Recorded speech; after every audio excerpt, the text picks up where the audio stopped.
Hi everyone, welcome to 9.7 where we explore a little bit more with functions and relations.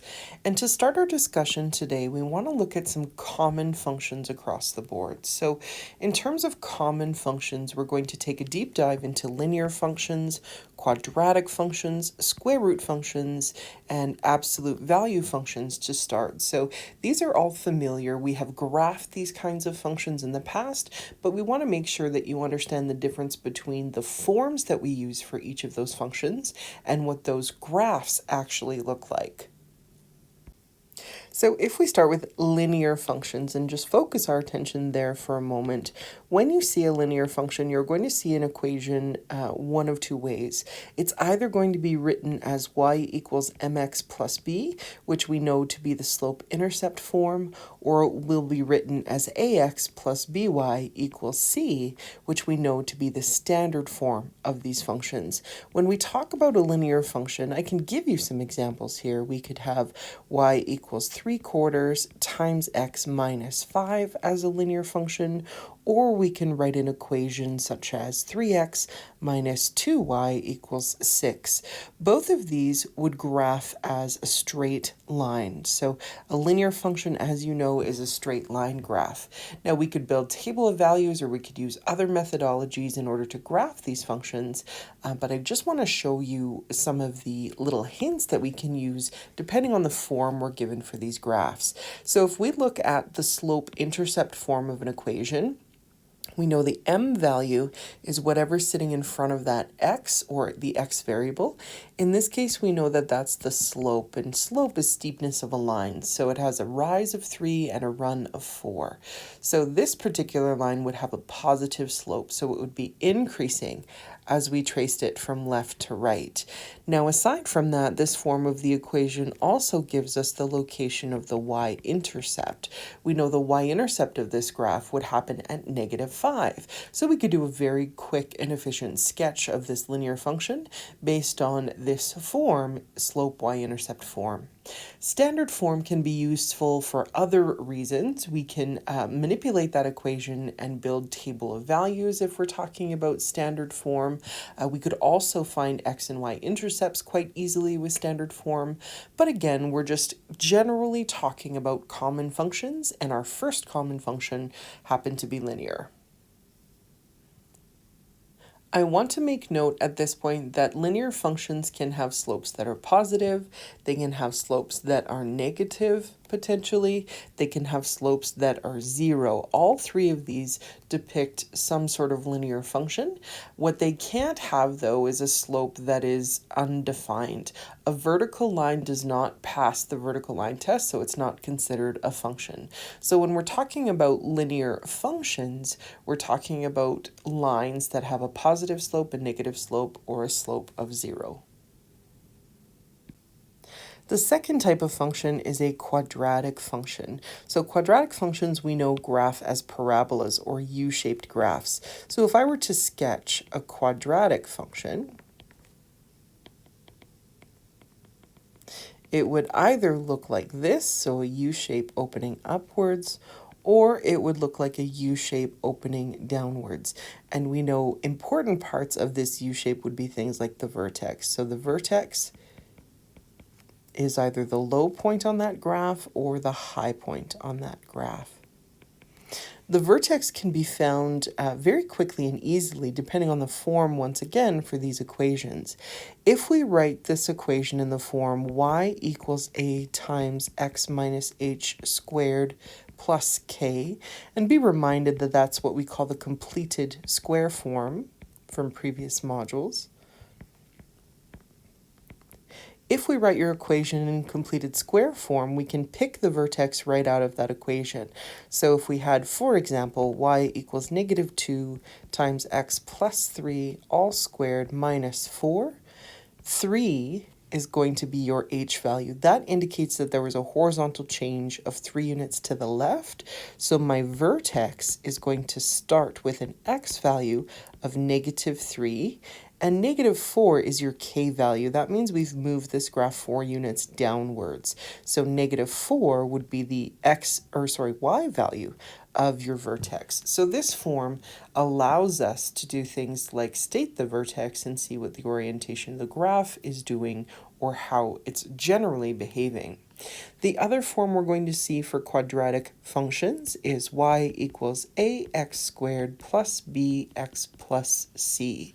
So you might see an equation written as, let's say, 3x squared minus 4x plus 2.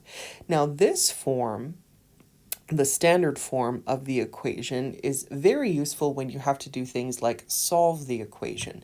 So if we wanted to solve this equation, we could use the quadratic formula, we could graph it this way, we could try and factor this type of equation. So again, there are different benefits for different forms of the equations, but the two equations that I've shown to illustrate these quadratic functions would both graph parabolic functions or parabolas. Our next common function is that of a square root function, and we just finished exploring these in earlier sections. So basically, when we draw a square root function in its standard form, it is half of a sideways opening parabola. So it looks something like this, and we call that the eyebrow. Of course, its standard equation is y equals the square root of x, but we know if we put numbers in different places, we can start to modify the behavior of this graph. So we can do things like move it left, right, we can move it up or down, stretch it or shrink it, or even reflect it. But in its standard form, we know that a square root function looks as it appears on your screen. The last function we explore in terms of common functions is the, let's spell that correctly, absolute value function. So when we have an absolute value function, we're looking at y equals absolute value of x as the equation, but we know that's a V-shaped graph. So when we draw these V-shaped graphs, we know that they originate at 0, 0, but once again, we can move these or translate them all over these x and y axes. So the four types of functions, again, square root function we know is the eyebrow shape or half of a sideways opening parabola. Absolute value functions are those V-shaped graphs. We have quadratic functions, and again, if we were to make a very quick sketch of a quadratic function in its standard form, we would say that's a U-shaped graph centered at the origin, of course, if it's a basic quadratic function like y equals x squared. And last but not least, we have, of course, a linear function. And when we have a linear function, we know that that's just a nice straight line. So the most basic linear function that we could sketch is the equation y equals x. So that equation would graph something like this. So we've got y equals x here. So the four common functions that we have explored in previous sections are going to be looked at a little more closely in this section of your module. The last function we want to touch on is kind of unique. We focus on rational functions if we see something that looks like a big old fraction. So if you have two polynomials, p of x and q of x, and you are dividing those two polynomials, what you're creating is something we know as a rational function. So an example of a function like this might be something like 5 all divided by x plus 4. This would be a rational function, and when we graph it, we're going to notice some very interesting characteristics. You might also see a rational function that looks like this maybe. You've got 3x minus 1 in the numerator, and we've got x squared minus 9, let's say, in the denominator. So both of these would be considered rational functions. What's interesting about rational functions is that these functions can sometimes be be what we call discontinuous. What that means is we won't be able to trace the entire graph from left to right without lifting our pencil. There are going to be some breaks in the graph that we have to sort of jump across in order to continue tracing our graph. So we're going to show you how to find those points of discontinuity. Now, aside from that, if a graph is discontinuous, so if there are gaps or breaks in the graph, then we have to be more mindful of the domain. So for these kinds of functions, we say the domain consists of all real numbers except for those that make the denominator or q of x equivalent to 0. We have a special name for those breaks in the graph and we call them asymptotes. So if we explore the graph 5 all divided by x plus 4, the denominator is where we can focus our attention to see if there are any breaks in the graph. So what we would like to do first is really just graph this function on your calculator. But before you do that, when you type this into your calculator screen, you have to be very mindful that x plus 4 is housed in brackets. If you don't put the denominator or anything with more than one term in brackets, then your calculator won't divide properly. So if we didn't put it in brackets and we just typed it in the way we saw it, your calculator would go 5 divided by x and then add 4 later. So if you want to keep that x plus 4 all together in the denominator, you have to keep it in brackets. So we'll take a look at that graph first and explore some of its properties. So we'll go back to our y1 and type in 5 divided by, in brackets, we have here x plus 4. If we graph this in a standard window, we can see that there are sort of two branches to this graph. One of them seems to be decreasing when we trace it from left to right, and the other is decreasing as well, but it starts way up high. Now, if you were to graph this on your calculator, some calculators have a different default setting that actually shows you a vertical line where there is a break in the graph. In this particular instance, we can see that there's a bit of a break and we can guesstimate where that is at first. We've got -1, -2, -3, maybe -4. If we can imagine that this is sort of a breaking point in the graph because the left side of x equals -4 is sort of different than the right side. We see that if we wanted to keep tracing the graph, we'd have to sort of skip over that part with our pencils. So to sort of see what's happening at x equals -4, let's take a peek at the table of values. If we look at the table of values right now, we see when x equals -4, we don't actually have a y value. We get something known as an error here, but if we look back at the original equation, we can see why -4 is causing so many problems. So we'll make a sketch of this graph on our grid or on our regular note page, and we'll go through some more thorough discussions of how this graph is behaving. So I don't need to make a sketch that's perfect in this case, but we just want to remind you of what that shape looked like. So with this particular rational function, if you could imagine there was this sort of invisible line, vertical line, at x equals -4, we had part of the graph looking something like this on the left side of that vertical line, and the other part of the graph looked something like this. So those two branches together made up our rational function. So let's look at the significance of x equals -4.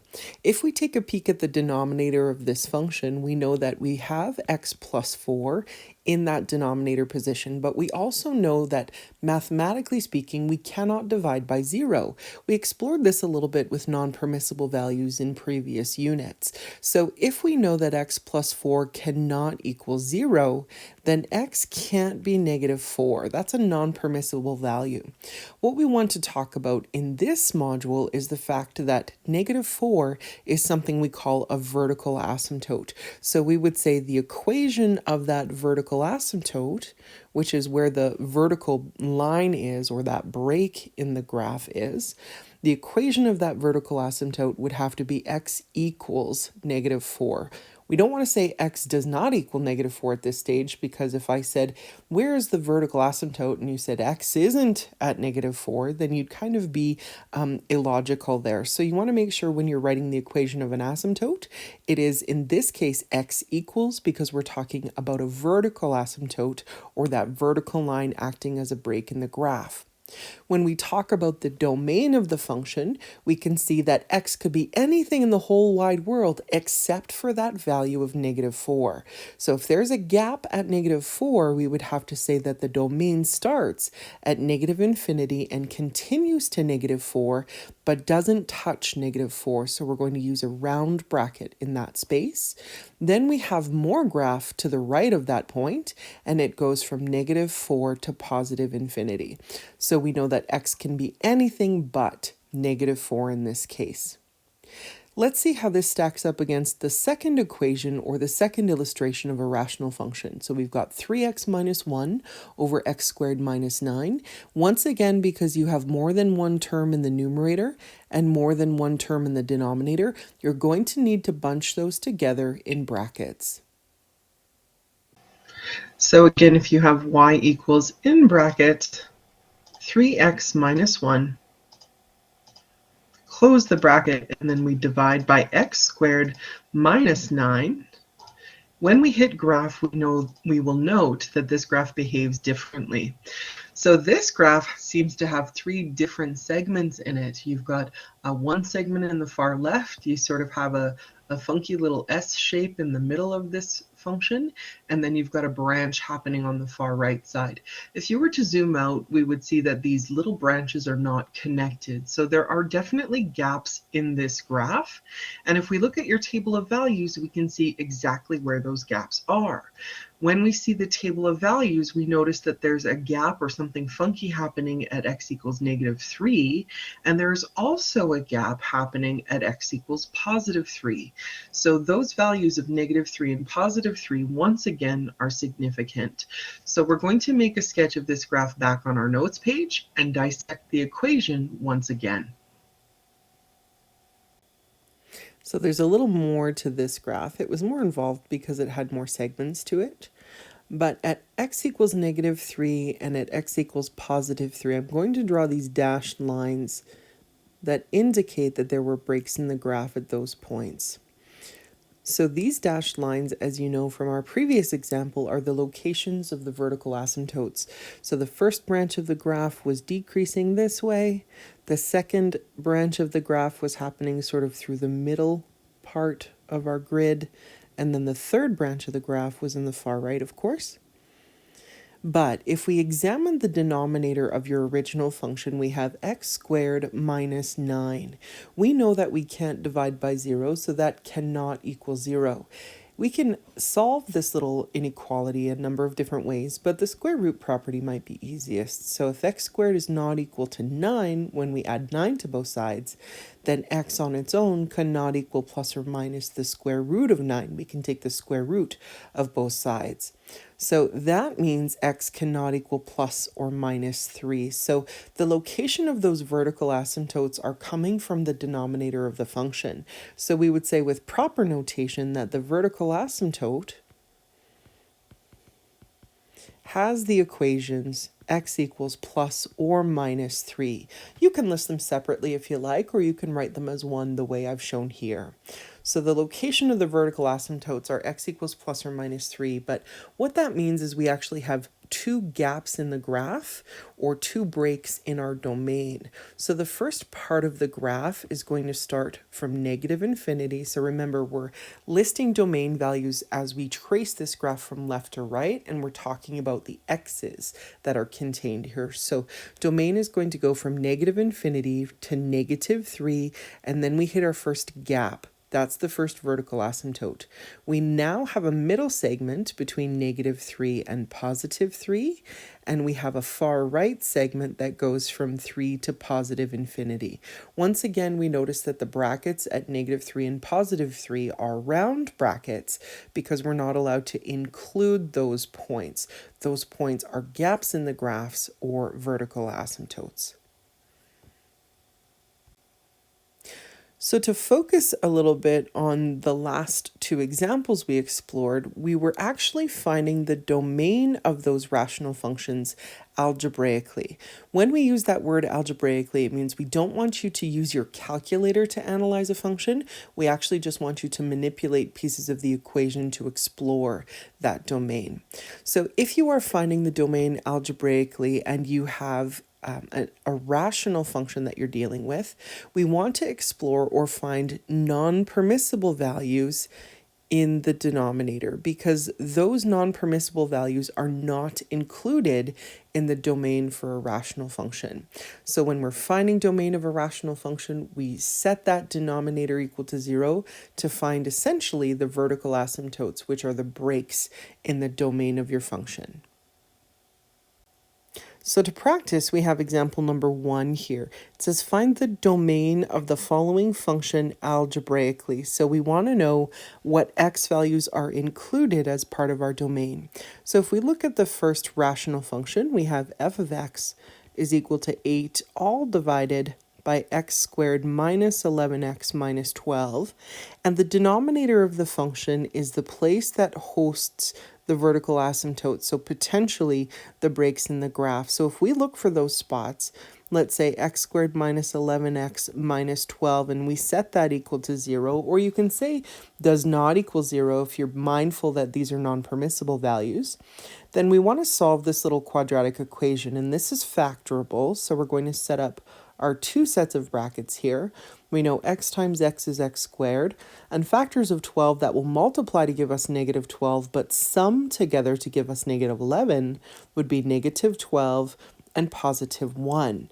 So if we set these little mini equations separately, we would say x minus 12 cannot equal 0, which really means x cannot equal 12. And then we also have x plus 1 that cannot be 0, so x cannot equal negative 1.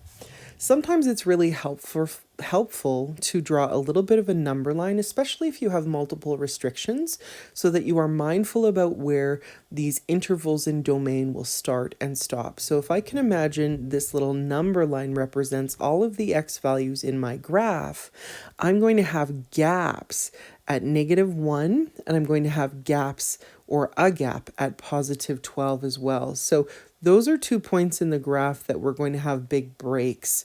Now the domain of this function can include anything but those values for x. So if I trace on my number line or highlight the different segments of my graph, I know that first segment for my domain is going to start at negative infinity and stop at negative 1 where that first hole is. Now we also have graph between negative 1 and positive 12, so that's the middle segment of the graph, and our far right side is going to start at 12 and continue to positive infinity. So without graphing this on your calculator, you can see where the gaps in the graph are and find the domain of this function algebraically. We can do exactly the same thing for part B here. We've got a new function y equals 5x minus 6, all divided by 2x squared minus 18. So if we take a look at that denominator and we say 2x squared minus 18 cannot equal 0, this is something once again that we can solve using the square root property. So then we can say 2x squared cannot equal positive 18, so we can add 18 to both sides. Now we divide both sides by 2, so you get x squared cannot equal 9. And if we take the square root of both sides, we have to be mindful that this becomes plus or minus. So if we take plus or minus the square root of 9, this is really going to be plus or minus 3. So once again, we have 2 gaps or breaks in this domain. If you want to imagine on a number line, we've got a break at negative 3, and we have another break at positive 3. So those are where the graph is essentially not going to exist. We have graph all around those points, but not at x equals negative 3 or at x equals positive 3. So we would say my domain once again is going to start at negative infinity, continue until I hit that first break at negative 3.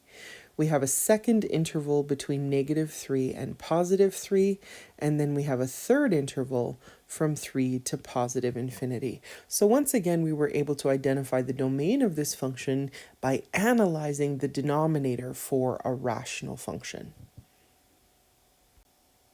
We have a few more here to analyze. So if we take a look at part C, we have y equals 3x plus 2, all divided by x squared plus 7 times x plus 10. And once again, we recognize right away that this is a rational function. So if we're looking for domain, x squared plus 7x plus 10 cannot equal 0. We can't have a 0 in the denominator. So this is a factorable equation. We can factor it quick and easy here. We know x times x gives us x squared. Factors of 10 are 5 and 2, and both are positive. So if we set these separately, not to 0, so x plus 5 can't equal 0, then you get a first restriction of -5. Now if we set x equals, or x plus 2 rather, not to 0, we know that x cannot equal -2. So when we draw up our number line, we're going to have a gap at -5 and a gap at -2. So put those in proper order. Make sure you're always going from left to right or lowest to highest. So here we know that our graph is going to start at -infinity and continue to -5. So we can say the domain of this function is from -infinity to -5. We have another piece of the graph between -5 and -2, and then we have a third segment in the graph from -2 to positive infinity. Once again, we have not had to use your grapher in order to explore the function's behavior. We've done this all algebraically. If we take a look at part D, we have f of x is equal to 54 all divided by x squared plus 4. So we need to take that denominator x squared plus 4 and say that that cannot equal 0. So if we use the square root property once again, we can say x squared cannot equal -4. But when you try to take the square root of both sides, what we realize is that we're trying to take the square root of a negative number. That's not a real number. If you simplify this using the rules that we know for imaginary or complex numbers, we could say that this is plus or minus. Now the square root of 4 is 2, but we know the square root of -1 is just I. Now if I said put 2i or -2i on a number line, that doesn't happen because these are imaginary numbers. So what I want you to take away from this is that there are no real restrictions on the domain. I'm not getting any real numbers that I know exist as sort of gaps in the graph. So because there are no real restrictions, be careful. It doesn't mean that there's no domain. It means the domain of this function could be anything we want, any real number at all. So we can say the domain is from -infinity to positive infinity. So if we were to graph this function on your calculator, you would notice that there are no vertical asymptotes. There are no gaps in this graph, and we could trace it from left to right forever without lifting our pencil. So again, because we had a restricted value that was non-real, we got an imaginary value as a restriction. We can say there are no real restrictions. So if there are no real restrictions, we have no vertical asymptotes, so domain is any real number. So the first, or I guess last examples we've been looking at have all been rational functions. So f of x in part E is -4 times the square root of 3x plus 4 minus 2. So this is definitely not a rational function. This is a square root function, and we know for square root functions we have to approach the domain in a very different way. As a reminder, when you have a square root function, we need to make sure that the radicand, or all that stuff under the root sign, so in this case 3x plus 4, has to remain positive, or something greater than or equal to 0. We know that's true because we cannot take the square root of a negative number. We can't take the even root of a negative number. So this is going to help us set up our domain. If 3x plus 4 must be greater than or equal to 0, then 3x must be greater than or equal to negative 4. So from here, if we divide both sides of this inequality by 3, we get x is greater than or equal to negative 4/3. So when we look at your number line, we can put negative 4/3 as our sort of magic value here that we need to work around. But we know in this case that all of my x values in the domain must be greater than or equal to negative 4/3. So we're really shading in the right side of this number line. So if I were to write this in interval notation, I know my domain actually starts. So again, we always go low to high. It starts at negative 4/3, but this time it's inclusive because we're saying x can be greater than or equal to negative 4/3. So we start at negative 4/3 and we continue to positive infinity. So in this example, we had to switch gears a little bit and find the domain of this function a very different way. Last but not least, we have function f, I guess, is y equals x squared minus 2x plus 7. This is a quadratic function. What I want you to be very mindful of is this is not a rational function, so it's not a big old fraction where we have to be concerned with the denominator. And it's not a root function, so we're not concerned with the radicand. This is a parabola. So if you remember what kind of shape a parabola is a U-shaped graph. And if I asked you to graph a U shape like this and explore the domain is left to right. So how far left does this graph reach to how far right this graph reaches? And we have to be mindful if there are any gaps. Well, this clearly has no gaps when we're talking about the domain. So we know the domain of this function starts at negative infinity and ends at positive infinity. So we know there are x values everywhere that we could imagine in this graph. They've got those bases covered and are existing parts of the function. So sort of in summary, I want you to be very mindful that when you find the domain of a function algebraically, you want to be looking for a couple of things. First of all, is it a rational function? If it's a rational function, then what you want to do is make sure that you set the denominator up and say the denominator can't be 0. Once we set the denominator up and find out where those restrictions are, we can avoid those values in the domain of the function. So that's what we do if it's a rational function or a big old fraction. Aside from that, if you have a square root function or something with a square root in it with a variable in that radicand, if you have the square root of some sort of variable involved, then what you want to do is take that radicand piece, which is all the stuff underneath the root, and set that greater than or equal to 0, because we know we have to make sure that whatever's under that root is 0 or higher. It has to be some sort of whole number. So whole numbers, remember, actually it doesn't have to be a whole number, pardon me. It can be anything as long as it's 0 or positive in value. So these are two different setups when you're finding the domain of a function algebraically, and you have to be mindful if these conditions don't exist, then maybe it's something like our last example where domain is really from negative to positive infinity, and we can confirm that because we know how the graph behaves. Now this last slide in 9.7 is really just bonus information. We're not going to test you on these things, but what we see here are what we call conic sections. These are common quadratic relations. Remember, when you have a relation, it's something that does not pass the vertical line test. So if I were to draw a vertical line through the shapes that we see at the bottom side of these pictures, then those vertical lines would cut through more than one piece of the graph if they are quadratic relations.